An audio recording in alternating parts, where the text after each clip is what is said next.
I'm Gorilla Monsoon. I'm Bobby the Brain Heenan. And I have no idea what the hell we're doing here. Does he ever? Huh. Gene, we're recording a promo for a podcast. What the hell is that? It's a show where... Promo, that's where you hype something. Oh, why don't you be serious? He asked. Oh, Heenan, damn it, I know what a promo is. What the hell is a podcast? It's a show where people, they talk into microphones, usually from their house. Naked, too. Stop it. So, why do they do that? I'm not sure, really. Definitely not for the money. Huh. Oh. You better believe it. So, what's this one called? Let me see. The Hot Tag Podcast. Whoopee. Does anyone listen to this? Well, I don't know. I'm sure The someone... government is testing it as an alternative to the chair. Will you stop that? That's not nice. Oh. It's illegal in 11 states. Quiet. And welcome to the Hot Tag Podcast. They're not really naked, are they? I certainly hope not. All right, what's going on, everybody? Welcome to the Hot Tag Wrestling Show. I'm Chrissy Francesco. George Rogers is here as always. And look, I'm just going to knock this right off the top of the show here. Our man, our boy here, one of my best friends in the whole wide world, Mr. George Rogers, just celebrated his birthday. I'm not going to give out the number, but George, did you celebrate with a 40? Did you run the 40-yard dash? What did you do on your amazing birthday yesterday? Well, Chris, I'm glad you asked because what I did on my birthday is none of your business. How dare you? Well, Now I'm mad because I was setting you up and then you fumbled it because you see, I tell you what I did on my birthday is none of your business. And then you say, well, as long as I'm celebrating, it is. well, I didn't want to start, yelling. Now we're done. Now it's done. It's over No, with. But thank you for the birthday greetings, especially the one you sent me yesterday. Extremely heartfelt. Oh, thank you. Very well meaning. But yes, I turned magical 40, and Yeah, man. I don't care. Yeah. George is, look, I look at it this way, because, look, I'm not too far behind you. I'll be 39 at the end of the year. Mm-hmm. And I just look at it this way, and I really do believe it, as cliche as it is. I look at it now, George, as like, man, I get to be 39. I get to be 40. Like, Yeah.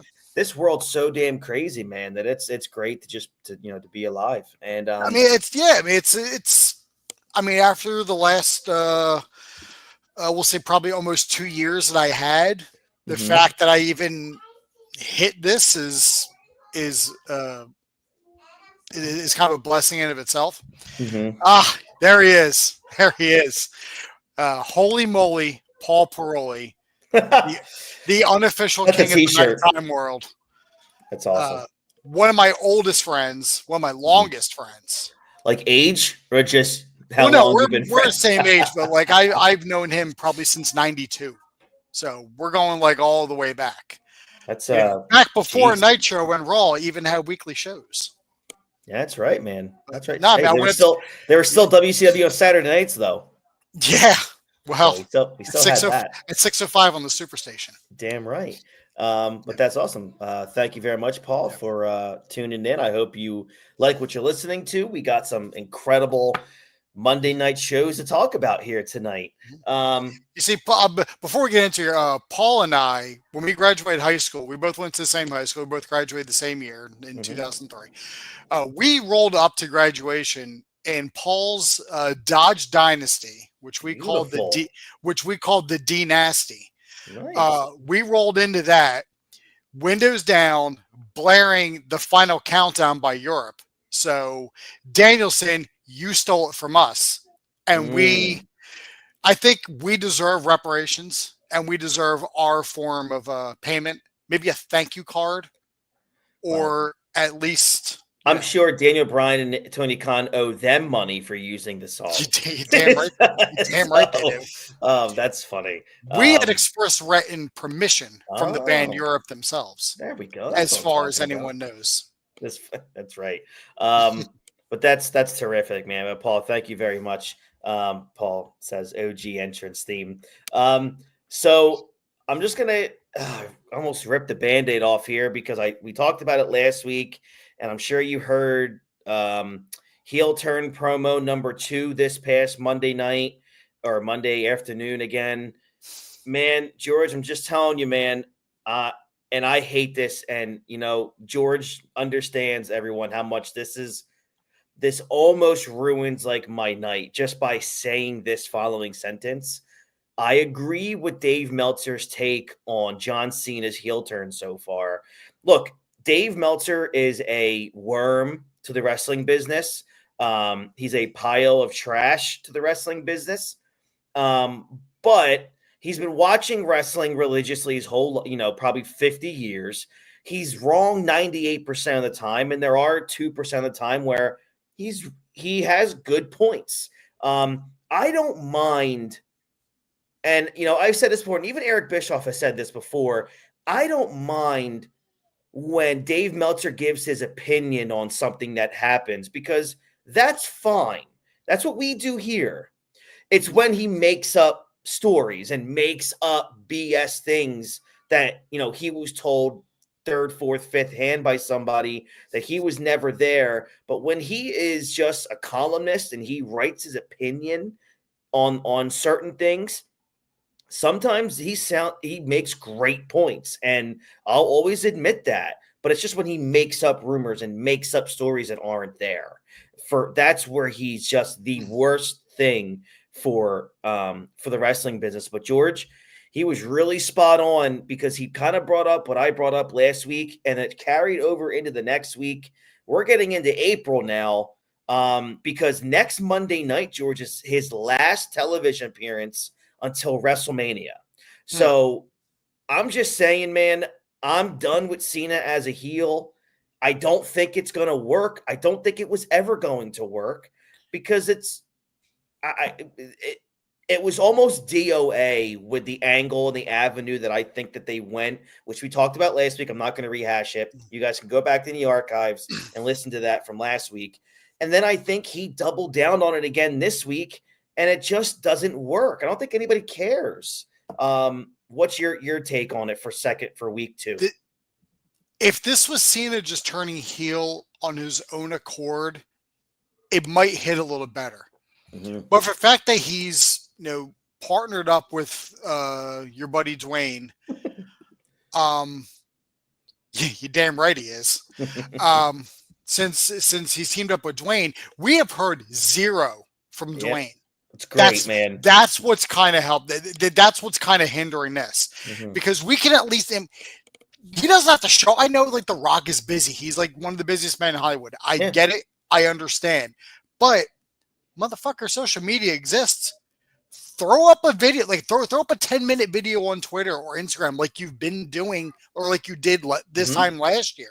Yeah. When you were cutting your promos on Cody before you'd show up on Raw and cut the exact same promo again. Like, why can't he do that? To hype up Cena. Agreed. That's the thing. You got someone like Cena, who he was a heel one time in his main roster, performance, and it was 22 years ago. Yeah. Cena is, I'm going to give the credit where it's due. He's trying his best. It's not like he's going out there and phoning it in. He's trying it in. And the fact that he brought the spinner belt, he's like, I brought the spinner belt, you guys hate it. I'm like, damn, he's right. We did hate it. But it's all right. He's going into that. It's like, all right, we're allowed to remember things again, because Vince has left, and we're allowed to remember a little further than last week. But it's like, all right, so he's doing all this, but it's like, I need something. I need the motivation. I need to know what The Rock did, what he promised Cena to get this alignment. And we've heard nothing from The Rock. And honestly, we probably won't hear anything from him going into WrestleMania. It's so weird, because like mentally conditioning, I'm sitting here looking at this, I'm like, man, like, the build for Mania has been terrible. But then I'm like, wait a minute, there's still like 3 weeks until WrestleMania. Yeah, that's true. Like, I'm not used to this mid-April WrestleMania shit. It's like, this is like really throwing me off, because any other time it would have been next weekend. Yeah, absolutely. Or even many years it would have either happened, or this past Monday is the go home episode. Yeah, exactly. So like there's still weeks of build. Yeah. But like Cena, I need like a little more on him. I need like some sort of edge. I need like a reasoning for teaming up with The Rock. I get like you want 17 and you'll do whatever you can to get it. And telling people like, I'm going to make people forget about Ric Flair. No, do it. That's what I want. Like, that's good stuff. Bring that shit up. But the fact that we've heard nothing from Dwayne is kind of what's hindering this. It's like I'm excited for Cena and Cody. I'm excited for that match. Yeah, like that's a good match. That's a match I want to see. and Like the and build we'll- for it has been weak because we don't know what the hell Dwayne's doing. And also, second week in now of Cena being around, we still don't have the motive as to what did The Rock do to convince John Cena to do this. That's when you just put up a video on Instagram, on Twitter, something, a tweet like Cody Rhodes can go suck an egg or some shit. I don't know, like fucking anything. Give me some. Oh, I'm sorry. He needs Cena needs a little bit of cope right now He does. to get through. And while we're on the topic for WrestleMania, or while we're on this is really the only thing I'm really going to say on it, because we haven't gotten a lot of match confirmations or anything. I mean, I know we got this triple threat with Rollins, Reigns, and Punk. That's going to be a banger, regardless. I think that's going to be good. Your boy, your new best friend Dave Meltzer said, he's like, "Oh, there's no point to this because there's no history between any of them." It's like, dude, really? That's a bad opinion. You're a fucking wrestling historian, and you don't know that there's history between Rollins and Reigns and Punk. Right. Why are you the way you are? Like, why are you? That's like, it was like you agree with him for one thing, and then he's like, I'm going to say I'm going to say the dumbest thing ever. Yep. Just for that. But there's that. Like, Dave, why must you must? Also, I am 100% not buying Jey Uso as a number one contender to the world title. Oh, thank God. You finally agree with me. I'm not like, I was for it at first. I'm like, you know what? It's cool. It's a fresh, it's somebody who won. It's a whole different thing. But I look at him and I look at the performance. I'm like, I'm looking at a mid-card guy here. Yeah. Why are you having matches against Austin Theory and Grayson Waller? And why should I give a shit? Yep.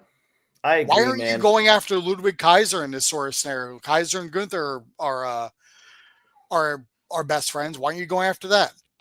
And don't have to say, oh, we're going to have a mystery, it's like, oh, I've been a tag match. No, we're going to have a mystery partner. And your mystery partner is your fucking brother, Jimmy Uso. Ooh, big mystery. Thanks.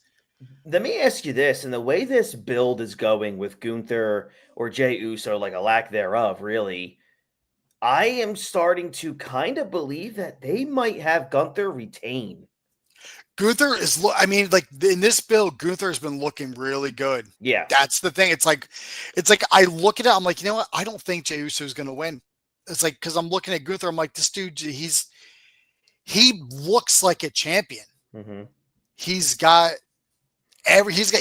all the earmarks for a classic heel champion, which is what we were hoping was going to happen when he became champion. And it's like, oh, he's going to be a classic heel, and he is. But like, he looks like $1 million, and Jey Uso looks like a bumbling fool. Speaking of Bumble, that dumbass slipped on and fell on his face on Monday Night Raw. Like, it's like, that's my number one contender, right? That's the guy who's it's like, dude, like, he should have had a longer run with the Intercontinental title. He held it for 2 weeks and dropped it right back to Braun Breaker. Yeah.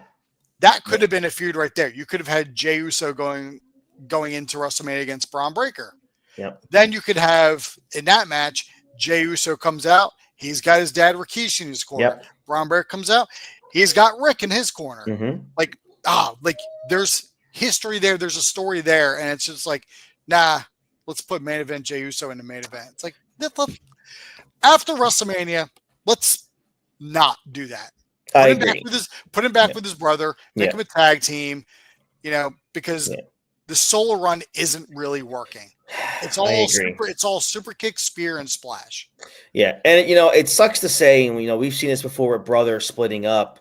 We poke fun at Matt and Jeff Hardy, but Jey Uso becoming a singles guy is not even in the same multiverse as the singles run by Jeff Hardy. Yeah. It's more or less a Matt Hardy where he was over for a minute and then it just got really stale and you realize really quick, he should still be in a tag team somewhere. But even in that scenario, both Matt and Jeff could stand on their own without the other. Oh, for sure. Jimmy and Jay cannot stand without it. Jimmy definitely cannot. Jimmy definitely. Like Solo looks better as a fucking solo star than both of the Usos. Like, and he started wrestling later. It's insane. I agree with you totally. 100%. But I mean, we still. I know we still got 3 weeks of build, but got 3 weeks. I don't think there's anything they can pull out that's going to make me believe Jey Uso as a viable challenger. So let me ask you: do you feel like right now it's a lackluster Mania?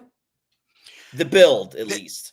The build, because there's so much time for the build. That's the problem. We're used to these 1 month builds where after Elimination Chamber, boom, we got 5 weeks until WrestleMania. Yep. Let's start going.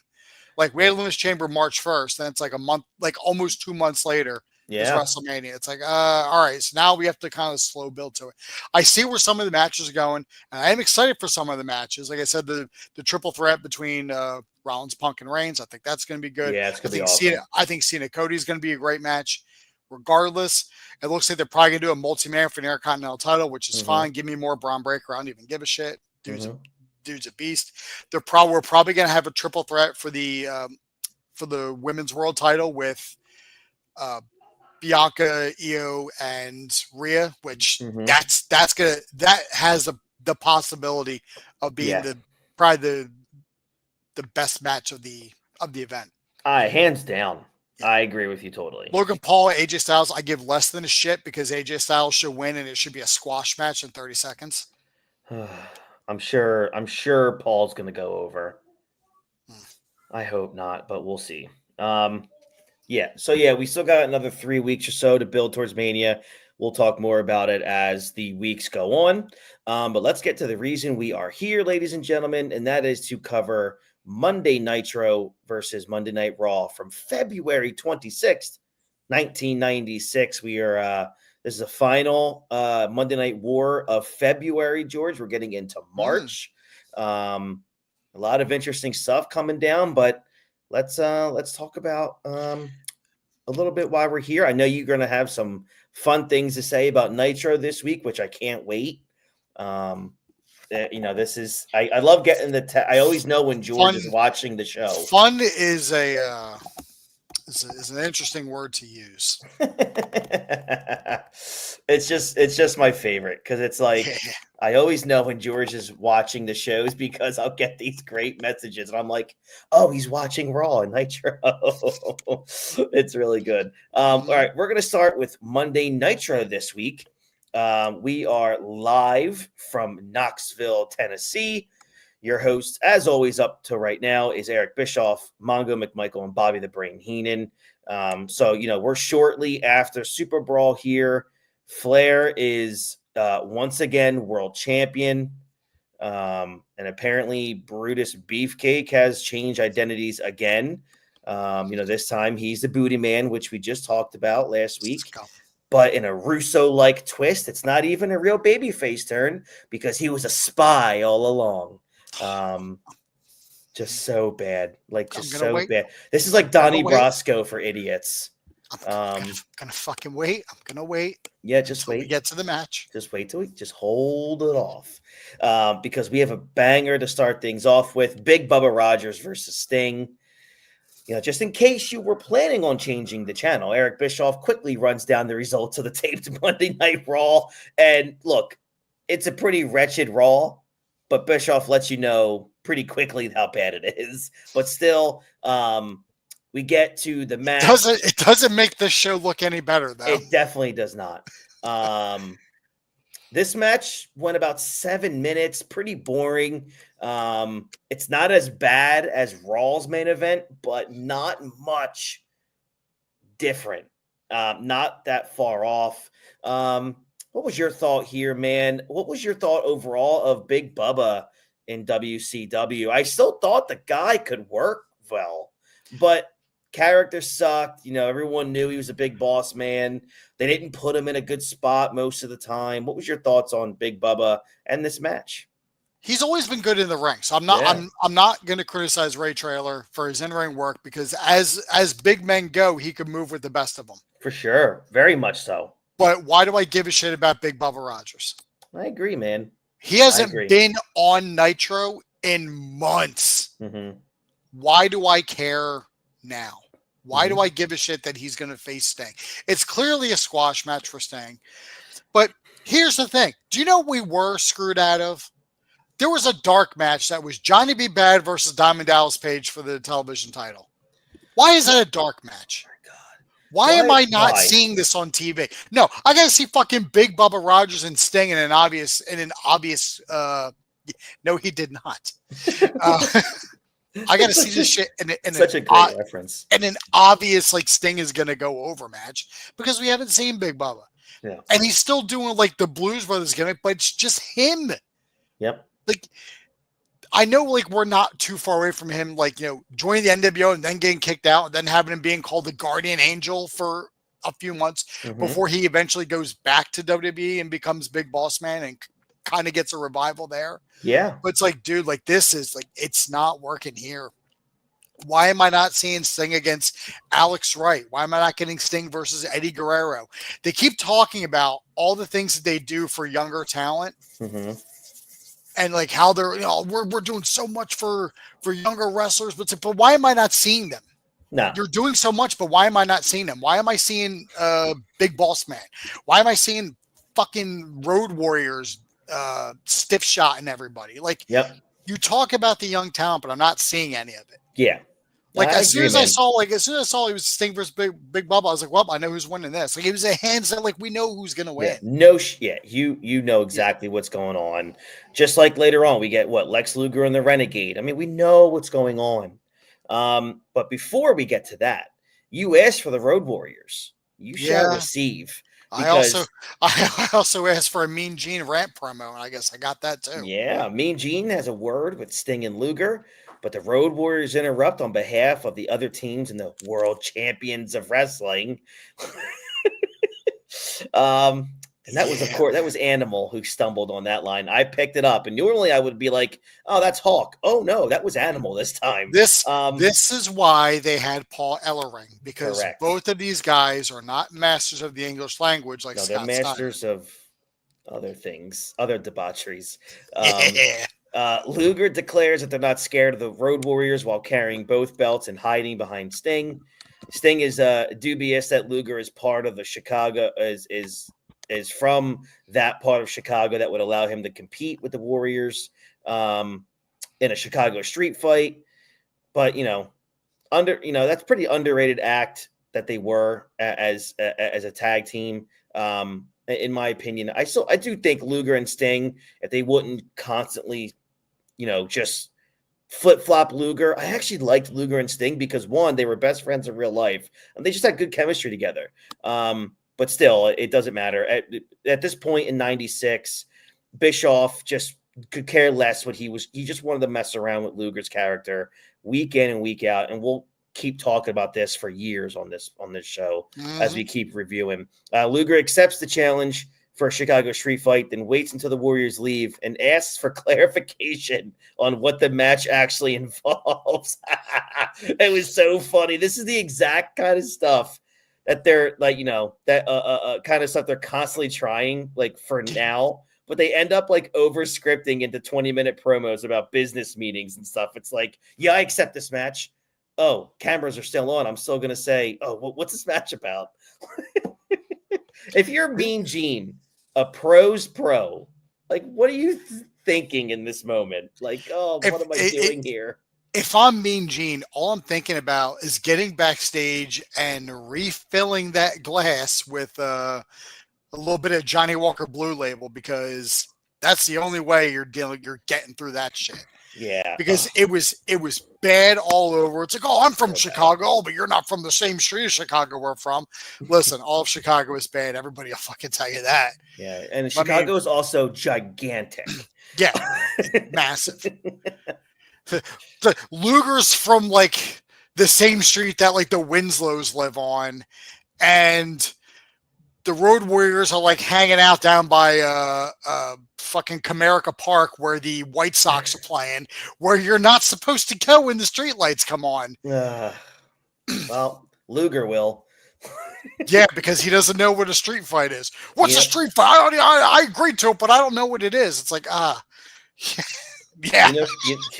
You look, they could be from the main streets of Chicago, but you know where they're not from? The main streets of Grand, Connecticut. They're not from Bad Street, USA. Down there in the Atlanta, GA. Down there in Bad Street, where the further down the street you got, the worse it was, and I lived on the last house on the left. I listen to that song or watch that video once a week. The video came up, and I'm like, all right, I guess this is going to be the rest of my day. Damn right it is. Just watching that cross-eyed Michael Hayes, like just looking at me in the camera, I'm like, oh, this is great. I feel like I was watching a White Snake video. The disrespect to Doc Hendricks right now is unfathomable. I love him. Next match here, which I don't love. Lex Luger versus the Ultimate Warrior. The Renegade. The Ultimate Renegade. This match goes 5 minutes and 40 seconds. Man, as bad as Renegade is, I'm gonna say this. I actually think he outworked Luger in this match. I don't know why, but I think he did. And Renegade was god awful. I don't know what that says about Luger on this night, because I don't really think Luger was as terrible as a lot of people said that he was. I thought Luger was a body guy, but I thought the crowd loved everything he did all the time. So, but I think on this night, man, the Renegade was actually a better worker. A broken clock is right twice a day. Yeah, I know. Sting comes out to yell at his friend about cheating to get the win, though. But Lex avoids the conflict because he's now a heel in this first part of the hour, and claims ignorance of all of these dealings. Then raises Renegade's arm in a show of good sportsmanship. So look, he went right to heel, and then he went right back to babyface. We're doing good with Lex here. We're doing good. Are we gonna just gloss over the fact that these idiots had a promo on the ramp, and then immediately we get into a Lex Luger match, but Lex walked to the back and then came right back out again. Dude, I don't know. It's just delusion. It's a running trend on this show. You do a promo, and then you go to the back, and then you wait for your music, and you come back out. Also, speaking of waiting for music and not coming out, Renegade's music didn't start playing until that jerk-off hit the ring. I wrote that down, too. Who's producing it? I said Renegade's music hit when he got to the ring. It's just ridiculous, man. He came out. I was like, oh, I guess there's no music for him. I guess. And then he got a ring. I was like, wait a minute. I was like, good Lord. Yeah, whatever. It was like they didn't know he was going to run. The Road Warriors versus Harlem Heat. Bischoff notes that this is going to be a rough match indeed. Yes, yes, it was. But not for the reasons that Bischoff thinks it was a rough match. I saw a sign that says, "How drunk is Hawk tonight?" And I wrote that down. And that's about as good as Goldberg eats corn the long way.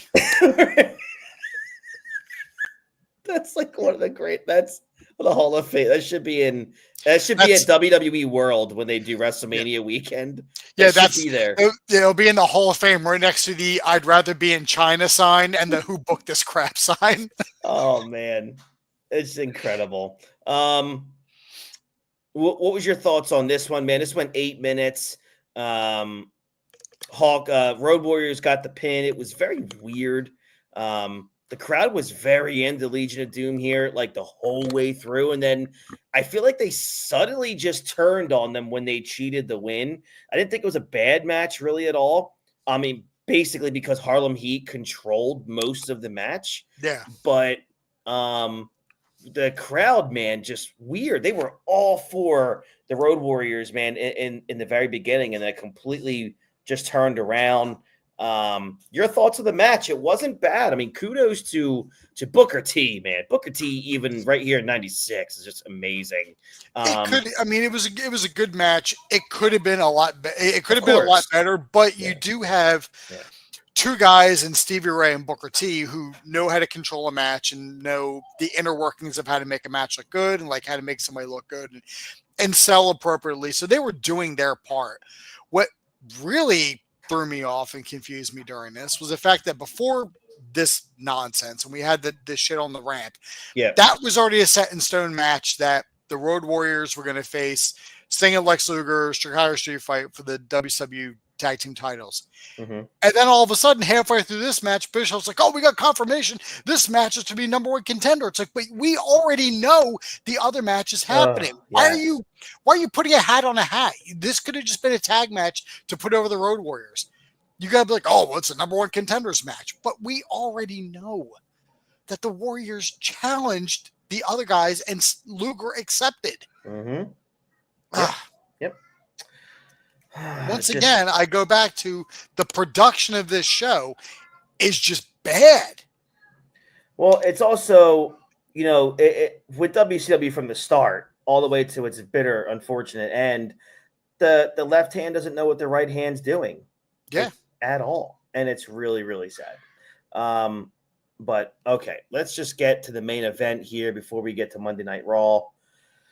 Ric Flair, Kevin Sullivan, and Arn Anderson. God, which one of these are not like the other? Versus Hulk Hogan, Randy Savage, and Brutus, the fucking Barber Beefcake. Or this week, he's the Booty Man. Next week will be Brother Brutai. Next week will be Eddie Golden. It's a whole fucking thing. It's very clear, though, that they wanted, or Hulk wanted Brutus Barber, Brutus Beefcake, but they can't use the name Brutus Beefcake. So they just gave him the same wearable gimmick and just changed his name to the Booty Man. I don't know what this is. I don't know what he was supposed to represent as the gimmick, because when he comes out as the Booty Man, he's basically Brutus Beefcake. Yeah. But yeah, and as I told you, like, I'm looking at this 6-man tag, and the youngest man in this match is Arn Anderson at a brisk 37 years old, which is saying something because he looked 57. He looked like the oldest. Speaking of, problems and gimmicks, Bischoff does accidentally call the babyface team the Mega Power, so I'm sure Vince had McDivitt send a nice little legal letter that following day. Damn, did. It's just whatever. I just can't review a match with the Booty Man and say it was good. So this match goes 12 minutes and 5 seconds. In this match, dude, you could just tell, even in 96, Flair was so good. Arn was so good. But you get near the end here.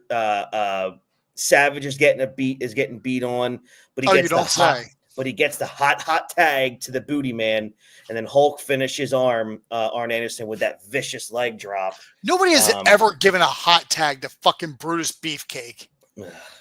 Ever. In their fucking life. Well, I'm sure some maybe Greg Valentine when he needs a hand up when they're drunk somewhere. Tag me, my liver's failing or some shit. I don't know. Flair attacks from behind. Liz handcuffs Hulk in the corner. I'm sure Hulk has been in that spot before around Liz. As the camera shows us Hulk feeding her the wrists because she can't figure it out on her own. And that's where, he presumably was left to die in Knoxville as the show goes off the air. Whatever. Anything that involves Hulk at this time is just unbearable at this point, dude. Like, it's all just, it's overcomplicated. It's convoluted, and it's just a mess. Everything that Hulk is involved in that he touches here in, early 96, it's just not fun to watch. Anything that he's involved in, unfortunately, it's just not fun to watch. This was trash. It was from fucking top to bottom. Like, I feel bad for Flair and Savage, who actually try and put on a decent match, but then you realize, oh shit, I'm in the ring with old fucking no-sell Magoo Hogan and 50-year-old Kevin Sullivan. It's like, shit, this is going to be awful already. Like, it was shit from the word go. And it would just, Hogan was sitting in the corner with his foot up, and they were throwing opponents into him. And then he dropped the leg drop. I looked at that. I'm like, that's the laziest shit I've ever seen in wrestling. Yep. And we have the nerve to call Kevin Nash lazy. Jesus Christ. He at least stood up when he did the damn jackknife. That's a good point. He wasn't leaning in the corner with his foot up like, yeah, feed me another one, brother.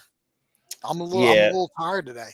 And this whole shit with the Booty Man being a spy for the Dungeon of Doom. Yeah, air that one out. You can fertilize the fucking lawn with it. Because if he was such an insider and a spy, why the fuck did he allow Hogan to lose the title to begin with? I'm like, this doesn't make any sense. What kind of spy just allows that to happen? It's like, shouldn't you be like, oh, well, let me yes and no my way to prevent this shit from happening? Like, it's bad all over. And poor Kimberly Page, why the fuck did she come out? At this point, man, last any of us know, she's with Johnny B. Bad. So she's coming out because she's got them big doe eyes for all fucking saggy chest, flabby motherfucking 39-year-old Brutus Beefcake when she at this point is in her prime. And she's like, you know what's really awesome? That leathery skin guy with the ripped pants and his ass is hanging out. Let me get a piece of that. Mm-hmm. Oh, bad. Fucking this was Johnny B. Bad. That was really good. This was Johnny B. Bad. It is crazy, man. Like the gap between the good and the bad at WCW in early '96 is like a huge chasm. Like on one hand, Luger and Sting, they're good. They're fun. The mid card has loads of fantastic talent, albeit barely featured at this juncture in '96. Mm. And Ric Flair is, doing everything possible to keep the main event alive. But then you have Hulk Hogan bombing in every main event. The Road Warriors getting a tag team push that just should never exist in 1996. And, regularly featured acts like Conan, One Man Gang, and Booty Man. Like, this is just, have you ever seen just an odd dichotomy of programming here? Why am I not seeing Steven Regal? Why am I not seeing Eddie Regal Guerrero? Was so good. Why am I not seeing Chris Benoit? Yeah. He's in the Horsemen, not like you notice. But, like, where is all this great mid-card talent that should be getting pushed? Like, you could have had Savage and Hogan team up with a younger guy to give them the rub and get the push. But, hey, that doesn't work for me, brother. Let me get Old Faithful Booty Man because I'm not going to have anybody in the ring who's going to make me look bad. But it's like, if he could have just set his nonsense ego aside for 5 minutes, somebody could have benefited from that push. Yeah, I agree with you totally. Anybody. Eddie in that spot. Oh, my God. Although God knows the fuck Hogan would have called him. Good Lord. I don't even want to think of that. Like, this our tag team partner? I thought he was here to cut my grass or some bullshit like that. And that's the tamest thing he could say. Yeah. We know what he would really say. All right, so we are done with that just nightmare of a show. Let's go to nightmare number 2 that was taped from Cincinnati, Ohio, Monday Night Raw from February 26, 1996. Your hosts, as usual, Vincent Kennedy McMahon and Jerry the King Lawler. And we get a banger also here to lead things off. Isaac Yankem, DDS, versus Jake the Snake Roberts. Am I wrong here? Was this Jake's first ever Raw appearance? Yeah, because he was gone from the company before Raw even started. Well, he gets a good win here. It was embarrassing. It was disgustingly awful to watch, but we got to see a DDT and a win at 3 minutes and 30 seconds. George, it was really hard to see Jake Roberts here in 1996. It was hard to see both of these guys in 1996. I know, but at least we know what's coming from Isaac Yankem. But here's the thing, though. Like, we got Jake on, like, the decline, and then we got Isaac Yankem. So it's like, it kind of works out. It does. It kind of works out. I mean, to be fair, we still have to go through Fake Diesel before we get to Kane. I know. Oh, God, you're right. But we're getting closer. But even as Fake Diesel, Glenn Jacobs' in-ring work has still always been top tier. Glenn Jacobs is a saint in the wrestling business. He doesn't get enough credit for what that dude had to endure to get to Kane.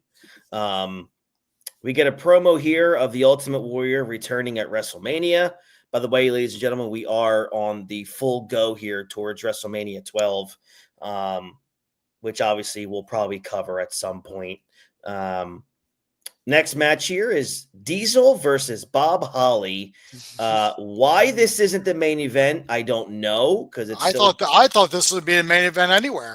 You would think, right? Yeah, I mean, in my eyes. I mean, the Diesel gets the powerbomb win at 5 minutes and 10 seconds.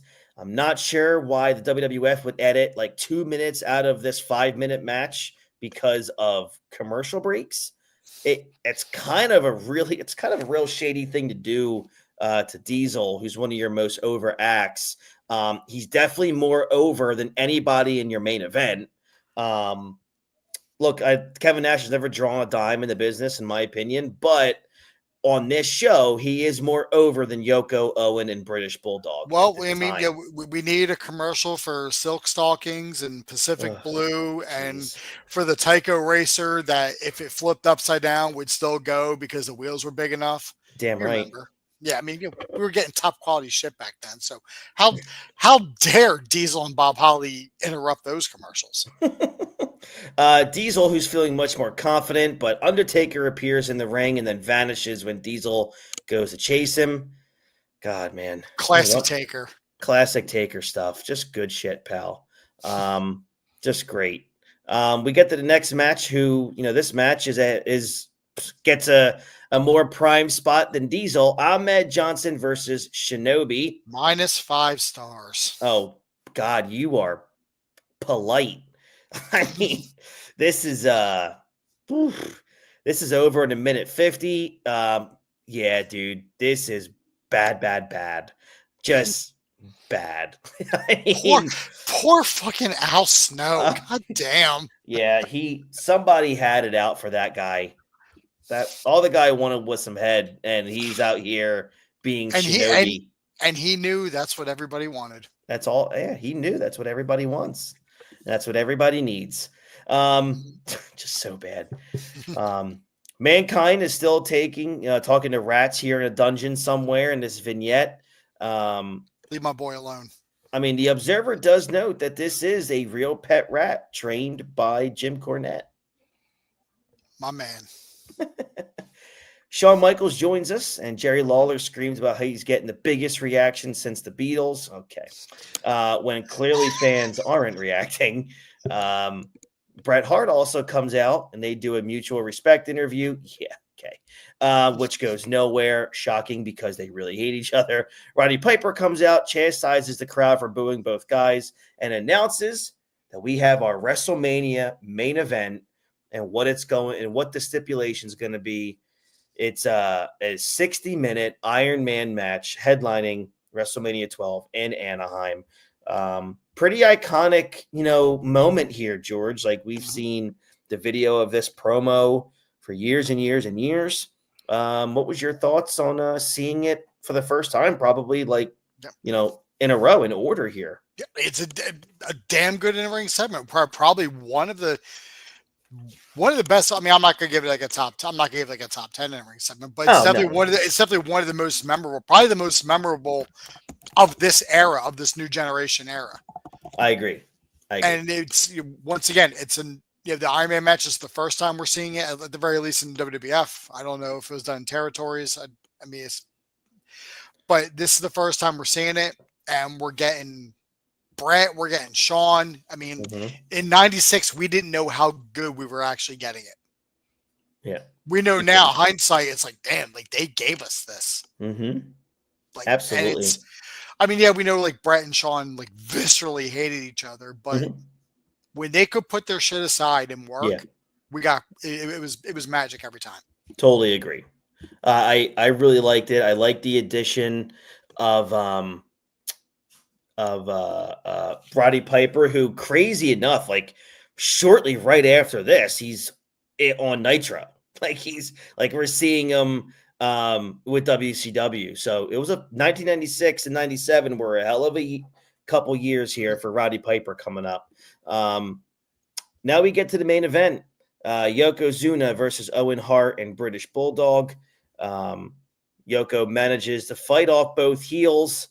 Yoko slowly makes comebacks later on the match as the man they call Vader wanders down to ringside, comes in, and we get a DQ finish here in the main event. 6 minutes and 5 seconds.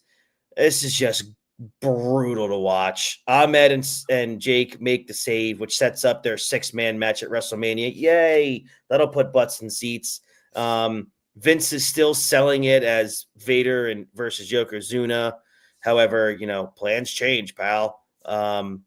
Dude, what the hell was this? Who booked this shit? Vince booked this shit. This is a main event. Haven't I watched one bad main event already? I gotta fucking watch another one. Yeah. But you know what though? We do get the announcement that like next week we should have at least a couple decent matches because we'll get Sean versus who's he? The 1, 2, 3 Kid. 1, 2, 3 Kid. And we get Brett versus Triple H. On paper, those are great matches. Mm-hmm. It's going to be great to watch them to see if they matches the paper that I have. Brett versus Hunter next week. But boy, this is rough. But guess what? It's not over, ladies and gentlemen. We get Larry Fling live with the Huckster and Nacho Man. And this one is actually pretty funny, I have to admit. Why am I still seeing these segments? I agree, but this one made me chuckle a little bit. Fling asking, "How's Liz doing?" And then both guys answering before sharing a shocked look is a great bit to me. Yeah. And Huckster threatens Fling with a steel chair before backing down from a woman's shoe. So somebody's watching programming. Huckster demands that he win their match to keep up with his merchandise sales, and then attacks the crew with incredibly fake chair shots as the tribute to the ending of Uncensored. This was good shit. Good. Like it's like I'm watching. I'm like, why am I watching this? But then I'm at the same time, I'm like, DQ lazy booking. Paul's a Jim Cornette guy. Ah, okay. So, yeah, I mean, I listen to Cornette, so I get the references. It's fantastic. But this, it's like another goddamn like billionaire Ted sketch, but at the same time, it's like, wow, like you're taking some legit shots here. See, I like this because it's like, look, Bischoff is going on the air, and like the second thing he says on Nitro is giving away results. I like this because it's not like a whiny Ted Turner bit. This is poking fun at WCW for some of the horrible stuff that they've been putting on TV, and then kind of going at Mr. Creative Control Hulk Hogan. And that was good stuff to me. I felt like that was pissed off Vince McMahon writing. Yeah. I mean, especially with all it's like, I need to win to keep up my merch sales. It's like, yes. That makes all the sense in the world. It does. Because if Hogan loses a match, that means somebody out there isn't buying a $15 t-shirt. Right. Somebody's not buying a Chris Jericho figure where the receipt says Hulk Hogan. Which is real, by the way. You love to see it. Oh, you love to see it. But again, that was a pretty good ending. I mean, that was better than the main event that they showed, that's for sure. Look, this was probably one of the worst Raws that we've done in a while. Next week, like George said, is going to be better. You get Brett versus Hunter, Sean versus 1, 2, 3 Kid. So in ring next week is set to be really good. George, overall, man, Nitro won this week in the ratings by 1 point, 3.2 to a 3.1. What was your thoughts? I mean, if you ask me, honestly, I think Nitro wins pretty handedly here. What was your thoughts on both shows and who takes it this week? Once again, I thought both shows were bad. I agree. But ratings-wise, it's good to see both of them are up over 3. Yeah, for sure. Which means more people on the whole are tuning into wrestling. Yeah. It's getting more popular. It's getting more traction. Yes. So that's good. It's like, all right, well, even though like one's beating the other, they're both like well over 3. Like, and we Mhm. haven't had where they both have been over 3. It's always been like one's been, like a 2.9, it's like a 2.7, or one did crack 3, but then drop back down. But now like the both of it's like, all right, we're getting somewhere. I think like I'm gonna give it. I will give it to Nitro just because the Sting Big Bubba Rogers match was probably the best match, Mhm. but across both shows. Yep. But it's hard to do it because I know whereas all the matches on Nitro were shit, or on Raw were shit. The in-ring promo with Brett and Sean and Piper and Vince, like that was great. Mhm. So it's I like, agree. but I'm gonna give it to Nitro. I don't want to give it to Nitro, but I'm gonna give it to Nitro because that's a great question, Paul. I have no idea what I've run. We'll have to check and see the wording in Hulk's contract. That might tell you. I'm sure that was part of it too. I'm sure he got points, I'm some sure. dollars and cents for that. Yeah. So I'm going to ask you, George. By the way, congrats to Nitro for winning this week of the Hot Tag Wrestling Show. What are we going to do next week? Because Nitro was forced off the air in that week of March 4th of 96 because of the NBA playoffs. So there was only Monday Night Raw. It was forced off because they were showing the Civil War movie. Oh, okay. I read that it was because the NBA playoffs were on. In the beginning of March? That's what I read. I don't know why. That wouldn't have made any sense because we're at the end of March now. We're not in the NBA playoffs. But no, it was because they said during the broadcast it was because they were airing the Civil War, that big Civil War movie. Oh, I see it right here. Yes. Okay. Yeah. So somebody reported that and it was wrong, and then it was reported it's that probably Meltzer. probably, and then because of the Civil War movie. But but WrestleMania is March 31st. Do you want to do a Raw and Mania 12 next week to make up, or you just want to cover Monday Night Raw? Let's do Raw and Mania. Okay, even though we're gonna miss a couple of Raws that are. I don't think there's any build up. We already know the card for WrestleMania 12, and there's nothing that they're gonna bring in. No. What am I gonna miss? Am I gonna miss that big build up to the Steve Austin Savio Vega match? I think I'll be all right. I think we'll be okay. The only thing that probably won't make much sense is the fact that we're going to get Piper and Goldust in the Hollywood Backlot Brawl because old Mr. Drinky was off, so that match initially got scrapped. Yeah, between Razor and Goldust. So we won't get the bill for that, but it's like you said, it doesn't. I don't think it matters. It doesn't matter. Yeah, I agree. We'll do wrestling because we're going to have to do uncensored at some point too. When was uncensored? Uncensored was like the middle of March. Maybe we can do uncensored instead of Mania. We'll do Mania like. Well, no, because we got to get the build to uncensored too. We haven't gotten any build up to uncensored. No, March 24th. So it's around the same time. Yeah. Okay. So it's the week. By the way, everybody, uncensored beat WrestleMania in terms of buy rate. So check that out. I know. But that's how hot WCW was getting, and that's how poor of a build or lack thereof WrestleMania 12 was, except for the main event, which you just said. But yeah, we'll do that next week. We're going to cover Monday Night Raw from March 6th, and then we are going to cover WrestleMania 12. So how about that? Looking forward to that. Congrats again to Monday Nitro for their ratings win of 96, and more importantly, their win on the Hot Tag Wrestling Show this week. I'm sure Eric Bischoff is thanking us. Very much so. Yep, very much. From his home in Wyoming. Yes. All right, so if you're watching on YouTube, please like this video, subscribe to the channel, and ring that bell for notifications when we go live next week.